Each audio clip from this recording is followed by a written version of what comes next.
Drought is back. Already across the western United States, extreme drought conditions cover more land than any point in the last 20 years. Fields that once fed the nation are now breaking apart under the sun, cracked, dusty, and eerily silent. California's drought emergency has turned lush farmland into lifeless ground, leaving farmers staring at dead crops and an uncertain future for America's food supply. As the soil dries and panic grows, how long can California hold on before this water nightmare hits everyone's dinner table? The problem, then you may practically end up in a drought situation in California. California's drought story didn't start this year, and it didn't even start in the last decade. It's been building slowly, season after season, like a pressure cooker that never quite gets a chance to cool down. The state has been grappling with recurring drought cycles that keep stressing the same fragile systems over and over again: water supplies for farms, for cities, and for the ecosystems that depend on rivers, wetlands, and soil staying alive. One wet winter can bring short-term relief, but it doesn't erase years of depleted groundwater and overheated land. And by late 2025, that long-running struggle is still very much alive. If you look across parts of central and southern California, especially during the warmer months, the signs are hard to miss. Soil moisture remains stubbornly low in many regions. Fields crack open under the sun, and the ground looks more like broken pottery than farmland. Even after occasional rain events, the land often can't hold on to the water for long. It runs off, evaporates, or sinks too deep to be easily used. According to the state's official drought monitoring systems, drought conditions still persist in several areas, with some regions classified as moderate to severe drought. In other words, California isn't in full recovery mode, it's stuck in a cycle of partial relief followed by renewed stress. Well, because I know what I can do if I have water to grow the crops, and I feel like I'm spinning my wheels. For most of California, the years-long megadrought is a slow motion. For farmers, this isn't just a weather problem, it's an everyday survival problem. Agriculture in California depends on massive amounts of water, especially in places like the Central Valley, which grows a huge share of the nation's fruits, vegetables, and nuts.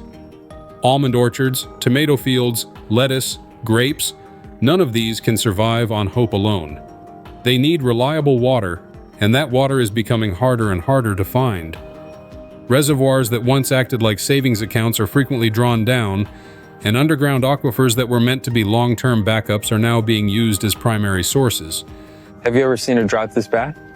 No, like this, not right here. Other places, like they have workers and they let them go because they don't have like work for them, As surface water deliveries shrink, groundwater pumping has surged. Farmers drill deeper and pump harder, trying to keep crops alive for just one more season. But this comes with serious consequences. Pulling too much water out of the ground causes the land above it to sink, a process known as land subsidence. In parts of the Central Valley, the ground has dropped by feet over the past few decades. Roads crack, canals lose capacity, and irrigation infrastructure is damaged. It's one of those problems that doesn't look dramatic at first, but over time it permanently changes the landscape and makes farming even more expensive. And those costs are already crushing many growers.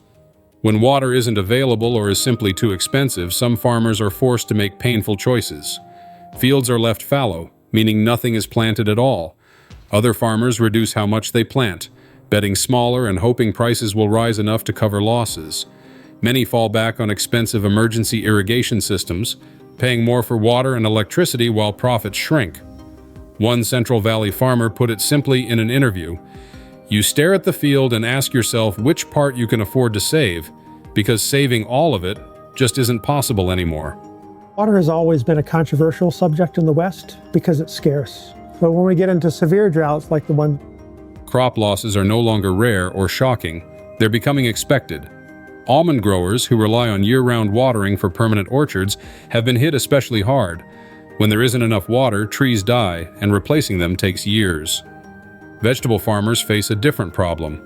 Shorter growing cycles mean they can adapt faster, but rising water prices, fertilizer costs, and labor expenses eat away at margins. Some growers report spending tens of thousands of dollars more per season just to keep irrigation running. That kind of increase can be the difference between staying afloat and shutting down. I have, probably not to this extent. It's not only about Native people having these rights for so long and us relying upon the fish in the water for not only being able to fish in itself, but our direct relationship to our well-being, our physical and mental health are tied to these salmon who can't live anywhere else and really need this water to survive. The human toll of 15 to A27D, these numbers is easy to forget, but it's real. Farming families talk about stress levels they've never felt before. Decisions that used to be routine now feel life-altering. Do you plant this year and risk losing everything if water runs out? Or do you sit it out and watch your income disappear? One farmer described walking his property and hearing the soil crunch under his boots, saying, "That sound keeps me up at night. It's the sound of work, money, and history drying up." What makes the situation even more tense is that farms aren't the only ones competing for water. Cities are growing, ecosystems need minimum flows to survive, and political pressure mounts as everyone fights for a limited supply. When drought stretches on, every drop becomes controversial. Urban residents are asked to conserve, while farmers argue they're being asked to produce food with less water than ever before. It's a constant tug of war, and no one feels like they're winning.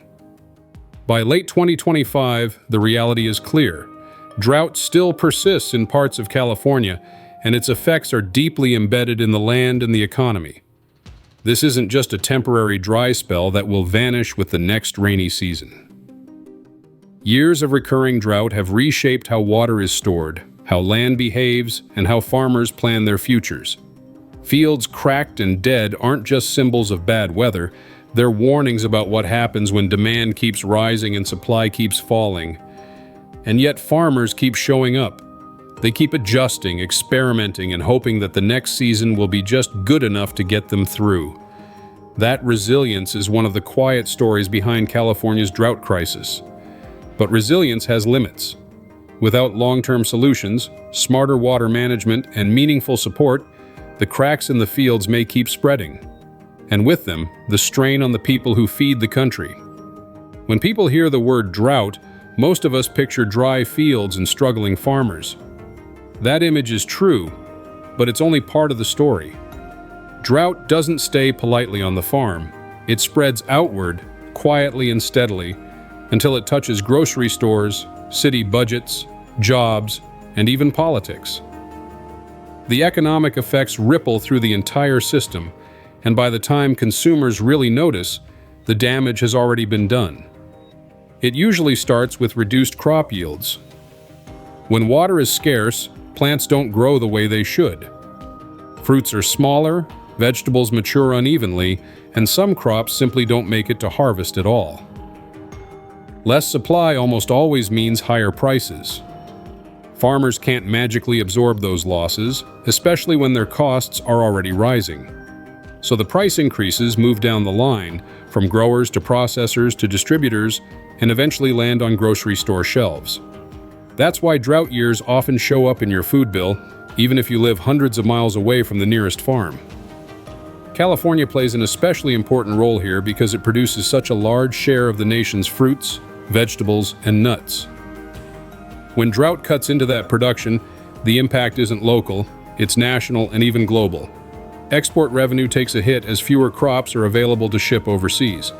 Countries that rely on California produce start looking elsewhere, and once those markets are lost, they don't always come back easily. That lost revenue matters not just to farmers, but to packing houses, shipping companies, and port workers who depend on agricultural exports to stay busy. As farms scale back production, jobs disappear. This part of the drought story doesn't always get the attention it deserves. Agriculture employs thousands of people, many of them in rural communities where there aren't many alternative job options. When fields are left unplanted or orchards are removed, fewer workers are needed. Seasonal labor shrinks first, then year-round positions follow. Farm workers feel the pain immediately, but local businesses feel it soon after. Fewer paychecks mean less money spent at grocery stores, gas stations, restaurants, and hardware shops. A drought can quietly drain the life out of a rural economy without a single dramatic headline. Water restrictions add another layer to the problem. When water is limited, communities are forced to make tough choices. Farms may receive less water, but so do small towns that rely on agriculture for their identity and income. Businesses that depend on water, food processors, dairies, equipment washers, either cut back or pay more to stay operational. That increased cost often gets passed on to consumers, contributing to higher prices and tighter margins across the board. The effects don't stop at the edge of farmland. Urban water systems feel the squeeze too. Cities introduce conservation mandates, restrict lawn watering, and encourage residents to reduce usage. On the surface, these measures seem reasonable, even necessary. But behind the scenes, they often trigger conflict. Water that is saved in one place becomes highly valuable somewhere else, and decisions about where that water should go quickly become political. Cities invest in water capture, recycling, and storage projects to protect themselves from future shortages, while farmers argue that those same resources are being diverted away from food production. This is where the tension really heats up. Water lost from one area almost always increases pressure elsewhere. If cities hold on to more water, agriculture gets less. If farms draw heavily from groundwater, urban wells may feel the impact. Every solution seems to create a new problem. Policymakers are left trying to balance competing needs, knowing that any decision will upset someone. Farmers argue that food production should be the priority. City leaders argue that millions of residents need reliable drinking water. Environmental groups push back, saying rivers and ecosystems can't be sacrificed without long-term consequences. These policy decisions quickly turn into political flashpoints. Drought exposes fault lines that already exist between rural and urban communities. Farmers feel ignored and over-regulated. City residents feel blamed for problems they didn't create.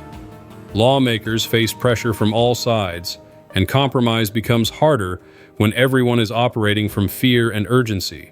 Water allocation hearings become heated, lawsuits increase, and trust erodes.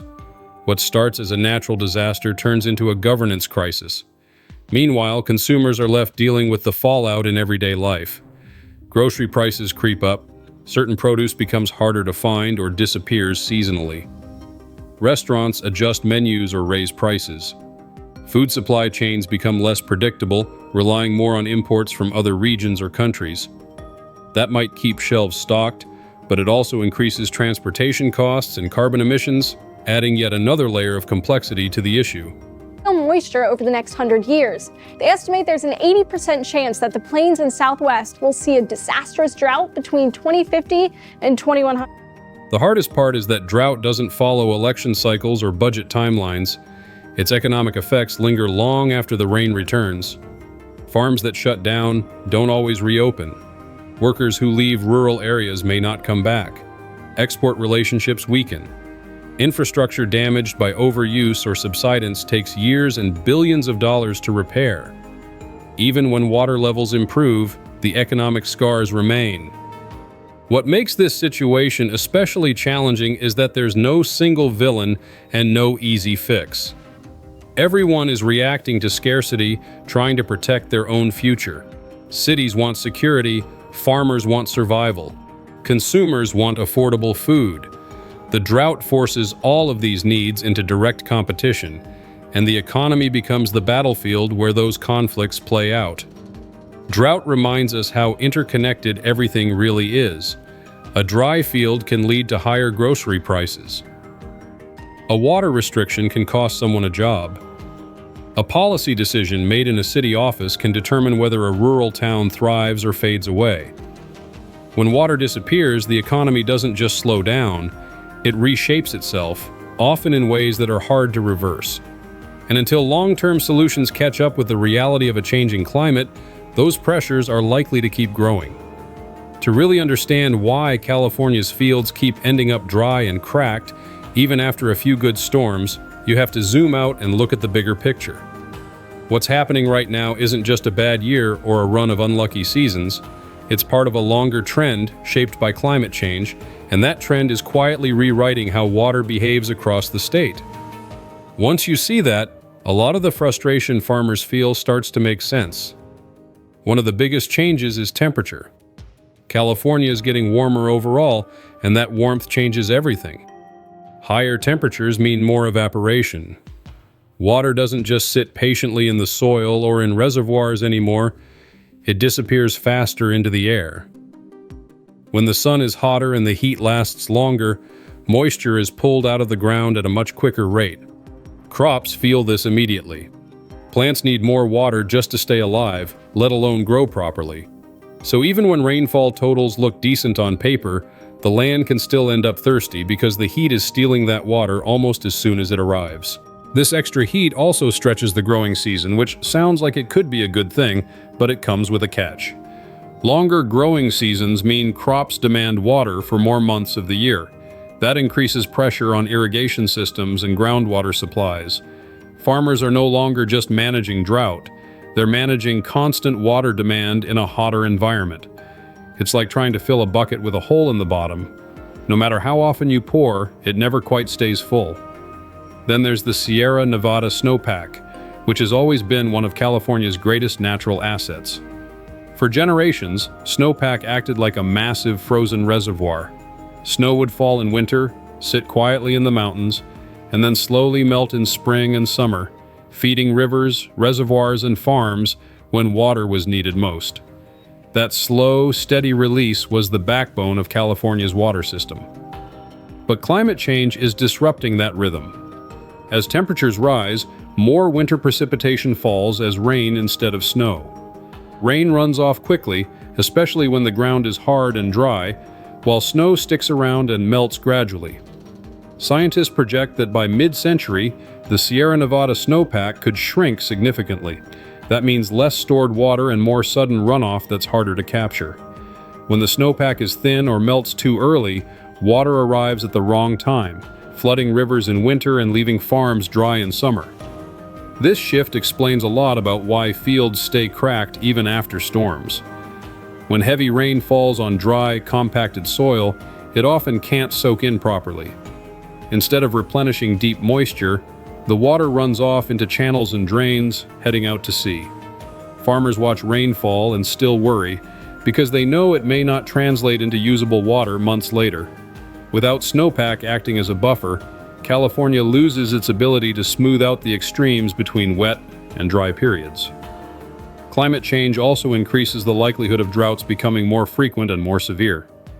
This doesn't mean it never rains. It means rainfall becomes more unpredictable. Long, dry stretches are interrupted by intense storms rather than steady, soaking precipitation. That pattern is rough on the land. Soil doesn't recover well under those conditions, and groundwater doesn't recharge as effectively. So even when a wet year shows up, it often doesn't undo the damage from multiple dry years stacked back to back. For farmers, this creates a sense of whiplash. One year brings hope, the next brings panic. Planning becomes incredibly difficult. Permanent crops like almonds and citrus need consistent water year after year, not just occasional relief. When droughts hit more often, farmers are forced to gamble, investing in crops without knowing if water will be available long term. That uncertainty shows up in cracked fields and abandoned orchards long after the rain clouds clear. Another piece of the puzzle is soil health. Repeated drought and extreme heat damage soil structure. Healthy soil acts like a sponge, holding water and releasing it slowly to plant roots. But when soil dries out repeatedly and bakes under high temperatures, it loses that ability. The ground becomes hard, compacted, and less capable of absorbing moisture. So when storms do arrive, the land simply can't take advantage of them the way it used to. The water comes and goes, and the fields remain dry beneath the surface. All of this helps explain why the public sometimes feels confused. People see images of storms, flooded streets, and full rivers, then hear farmers say they're still in trouble. Both things can be true at the same time. Climate change has made water more extreme, too much at once, then not enough when it's needed. That imbalance leaves agriculture stuck in a constant state of recovery rather than stability. The emotional toll of this reality is heavy. Farmers talk about how frustrating it is to watch rain fall and still know it won't save the season. They've learned that a few storms don't erase years of drying, heating, and overdrawn groundwater. The cracks in the fields aren't just from lack of rain, They're from a system pushed beyond what it was designed to handle. When you tie it all together, the immediate drought crisis starts to look less like a temporary emergency and more like a preview of the future. Higher temperatures, shrinking snowpack, and more intense drought cycles are reshaping California's landscape. Fields stay dry not because rain never comes, but because the climate no longer delivers water in a way that the land can use efficiently. This is why experts keep emphasizing adaptation, not just recovery. The old patterns are fading. The water system California relied on for decades is under strain, and the land is showing the stress in visible ways. Cracked soil is a warning sign telling us that the rules have changed. And until long-term climate trends are addressed alongside immediate drought response, those cracks are likely to keep coming back, storm after storm.